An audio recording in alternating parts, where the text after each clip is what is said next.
जय Shri Radhe ji. Welcome to रंग astro. आज हम बात करेंगे कुछ खास निशान और उसके फलों के संबंध में। सबसे पहले बात करेंगे कंकन के क्षेत्र पर उपस्थित तिल के संबंध में। जब भी तिल की उपस्थिति स्पष्ट तौर पे आपके कंकन के क्षेत्र में यानी कि मनबंध के क्षेत्र में आती है, ये आपके लिए सम्राट योग का निर्माण करती है। ऐसी स्थिति में जातक अपने जीवन में पर्याप्त आर्थिक लाभ प्राप्त करता है और जीवन में समृद्धि की तरफ बढ़ता चला जाता है। चाहे परिस्थितियां उनके नियंत्रण से बाहर कैसे भी दिखे, लेकिन एक समय आता है जब उन्हें सख्त जरूरत होती है। उस समय किस्मत उनका साथ देती है और जीवन को बड़ी ऊंचाई तक स्पष्ट तौर पे लेके जाती है। इसमें किसी भी प्रकार से कोई भी संदेह जातक को कभी होना ही नहीं चाहिए, चाहे ऊपर की लकीरें किस प्रकार भी और इशारा कर रही हो, लेकिन ये लकीरें ऐसी हैं जो कि जातक को निश्चित तौर पे समृद्ध करने का काम करेगी, आर्थिक तौर पे, बौद्धिक तौर पे, सामाजिक तौर पे। इसके अलावा दूसरे लकीर के बारे में हम बात करेंगे जो कि इस मध्य में अवस्थित है क्रॉस के रूप में। देखो, जब भी आपके केतु और शुक्र के मध्य के क्षेत्र में यानी कि संधि क्षेत्र में कहीं भी क्रॉस की उपस्थिति हो जाती है तो इसे कभी भी हल्के में नहीं लेना चाहिए, क्योंकि इसके व्यापक प्रभाव आपके जीवन में स्पष्ट तौर पे दिखते हैं। सबसे ज्यादा जो इसका प्रभाव है वो है व्यक्ति के बेस को समृद्ध करने का। जायदाद के रूप में जातक को काफी समृद्धशाली विरासत इन्हें प्राप्त होती है। इसके अलावा भूखंड से इन्हें लाभ होता है। भूमि से संबंधित जो भी काम करेंगे उसमें लाभ होगा। इसके अलावा खनिज पदार्थों से संबंधित, कोयले से संबंधित, कपड़े से संबंधित जो भी काम होगा उससे जातक अपने जीवन में काफी उन्नति को प्राप्त करने की स्थिति में आ जाते हैं।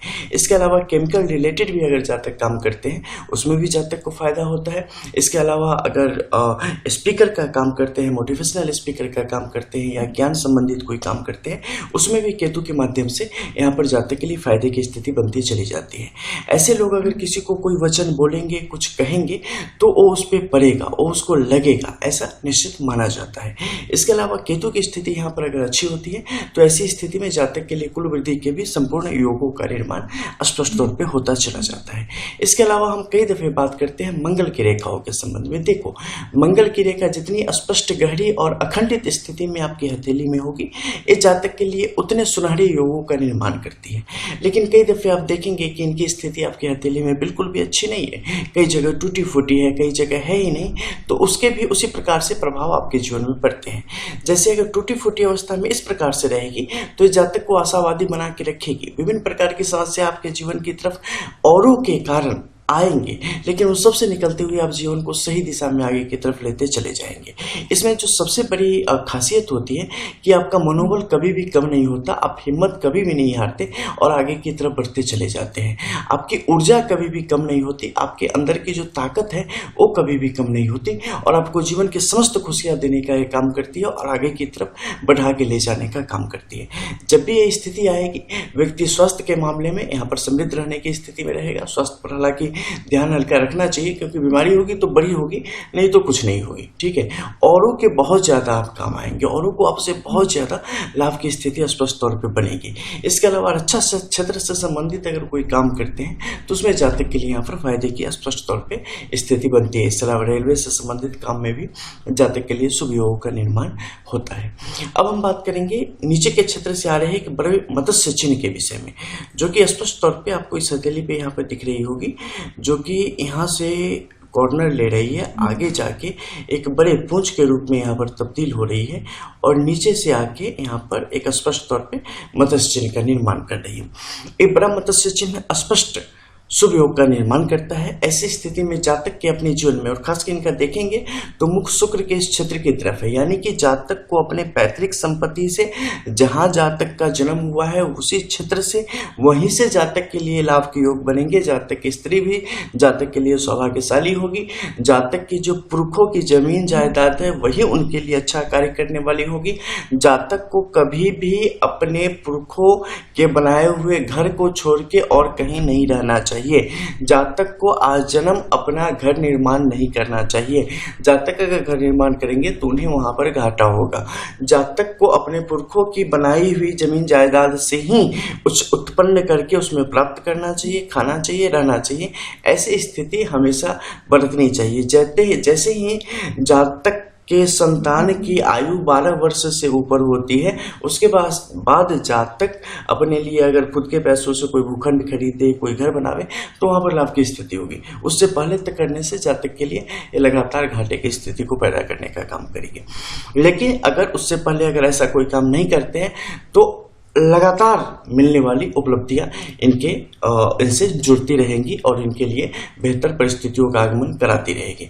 आगे आने वाले समय में जैसे कि देखो, बाहरी क्षेत्र से जब रेखाएं एक से ज़्यादा मात्रा में निकलने लगे तो जातक के लिए विदेश यात्रा के योग और विदेश में ही संतान योग का निर्माण भी स्पष्ट करती है। जैसा कि यहाँ पर आपने देखा कि पूछ ज़्यादा निकल रही है, पूछ नहीं है, यहाँ पर ये दो रेखाओं का काम एक साथ कर रही है। ठीक है, एक बुध की रेखा का भी काम कर रही है और दूसरी चंद्र के क्षेत्र से निकल के भाग्य रेखा का भी काम कर रही है। इसलिए क्या होगा, स्त्री का सहयोग, मन में प्रेम, चंचलता, स्निग्धता की स्थिति भी जातक के अंदर आएगी, कोमलता भी जातक के अंदर आएंगी और एक हद तक चंचलता भी आएगी। हालांकि वो चंचलता इतनी सीमित है जो कि जातक के हक में रहती है।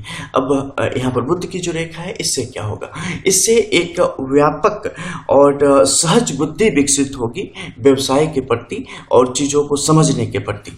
जो एक योग्यता होती है वो जातक के अंदर विकसित होती चली जाएगी। लेकिन यहीं पर कोण की स्थिति है, कोण की स्थिति कतई भी अच्छी नहीं होती है। जातक को जल से थोड़ा सा दूरी बरतनी चाहिए। जहां पर भी अगाध जल हो वहां से दूर रख के अपने जीवन को बचाना चाहिए, अन्यथा प्राण पर संकट की स्पष्ट स्थिति यहाँ से जातक के लिए उत्पन्न हो जाती है। अब बाहर के क्षेत्र में देखेंगे तो यहाँ पर कई सारे आप क्रॉस की स्थिति देखेंगे, लेकिन एक क्रॉस नहीं है, ये है मंगल से आती जनित रेखाएं। ये रेखाएं जब भी आएंगी जातक को मानसिक तौर पे पैना करेगी, लेकिन पारिवारिक तौर पे इतनी उलझनों में भर के रखेगी कि उलझनों से कभी उबर ही नहीं पाएगा अगर उससे निकलने की वो जबरदस्त चेष्टा नहीं करता है तो यहाँ पर जातक को निकलना चाहिए, अन्यथा जातक के जीवन को ये बर्बाद करने में कोई कसर नहीं छोड़ेगी। अब बाहर के क्षेत्र में अगर आप देखेंगे तो यहाँ पर पाएंगे कि कई सारी रेखाओं की स्थिति है जिसके कारण छोटे छोटे खंड बने हैं। एक खंड आर्थिक तौर पे जातक के लिए एक बेहतर परिस्थितियों का निर्माण करते हैं जो कि जातक के हित में होता है। अब ऊपर के क्षेत्र में चलेंगे और वहां से जानेंगे कुछ ऐसे ही अन्य रेखाओं के बारे में। जैसे गुरु के क्षेत्र में बहुत लंबी लकीर, स्पष्ट तौर पे गुरु का आने का मतलब होता है कि आध्यात्मिक तौर पे ये आपके बड़ी विशाल व्यक्तित्व को दर्शाता है, बड़ी उपलब्धियों को दर्शाता है, आने वाले समय में एक बहुत बड़े पद को सुशोभित करने की स्थिति को दर्शाता है। जब आपको भान भी नहीं होता कि आपकी जिंदगी आपको कहाँ ले जा रही है, उस समय भी ये आपके लिए अनवरत कार्य करती रहती है और आपको एक बड़े मुकाम तक स्पष्ट तौर पे ले जाने का काम करेगी। यहाँ पर का क्रॉस आपके लिए स्पष्ट योग बनाता है जो कि आपको विभिन्न प्रकार के प्रशासनिक सेवाओं में, सरकारी नौकरियों में आपके योगदान को निश्चित करता है। इसमें किसी प्रकार से फेरबदल के कोई योग होने ही नहीं है। इसके अलावा मध्य के क्षेत्र में आप देखेंगे तो यहाँ पर की जो क्रॉस की स्थिति है, ये व्यक्ति को कई मामलों में भोला भी बनाता है, कई मामलों में खुद के हाथों आपके अपने पैर पे कुल्हाड़ी भी चलवाता है और आपके लिए नुकसान भी पैदा करता है। लेकिन दूरगामी प्रभाव देखेंगे तो आपके लिए सुनहरे योग का निर्माण स्पष्ट तौर पे करता है।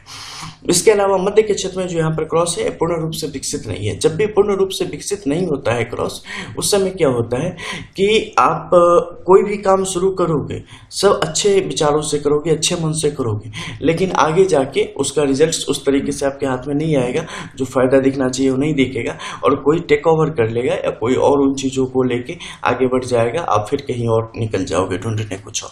तो ऐसी स्थिति को भी यहाँ पर बढ़ाने का काम करता है, परेशानियों को आपकी हथेली से जाने नहीं देता। हालांकि ये बहुत छोटी होती है, जैसे ही आप इन्हें पार पाएंगे आपके लिए खुला आसमान है, लेकिन एक खास समय तक आप इसे पार ही नहीं कर पाते। ये भी एक विडंबना ही है। इसके अलावा सूर्य के क्षेत्र को निश्चित तौर पे देखा जाना चाहिए।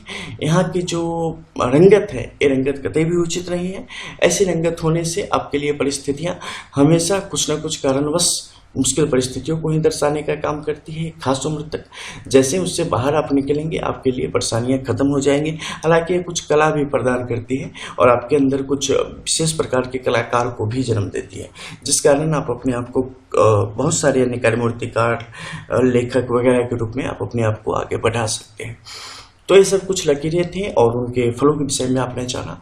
आने वाले वीडियोज में और जानेंगे कुछ नई चीज़ों के विषय में। तब तक के लिए जय श्री राधे।